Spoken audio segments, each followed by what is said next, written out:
This is Dave Daly. We're interviewing now World War II veterans. This is Bernie Dexter. And Bernie, you were one of the first responders to EWO. And for our audiences today, what are the emotions you can share with us? I landed in the first wave on Iwo Jima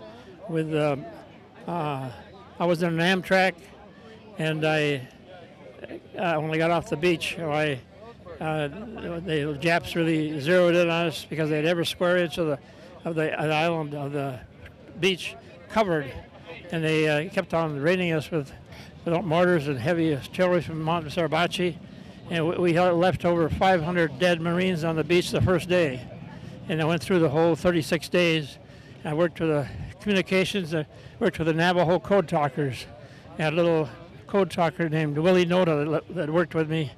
And on the 9th of March, we were digging a foxhole on top of a small hill, and we seen these artillery spotters coming back through us. They go out in the front of the front lines to see if they can spot a place to put their shells. And the Japs must have spotted them too, because they left 350 millimeter mortars, one of the largest ones they have, right on top of us. One right on top of us, two to each side of us, and blew Willie up in the air about 15, 20 feet in the air. And when he came down, his right leg was off. He was filled full of shrapnel.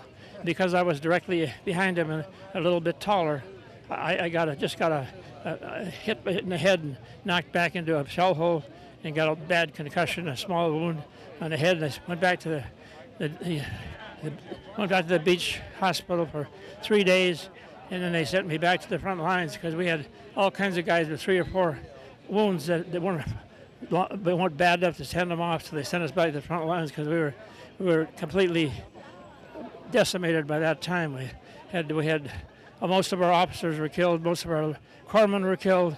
We started with First Battalion, 27th Marines. We landed with 1,000.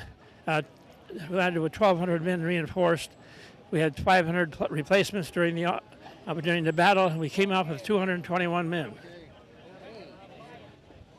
What a story! What a amazing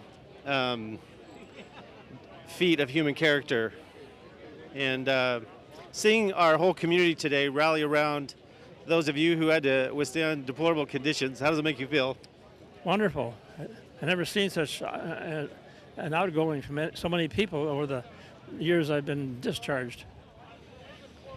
And are there some other memories you can share with us about comrades that aren't here?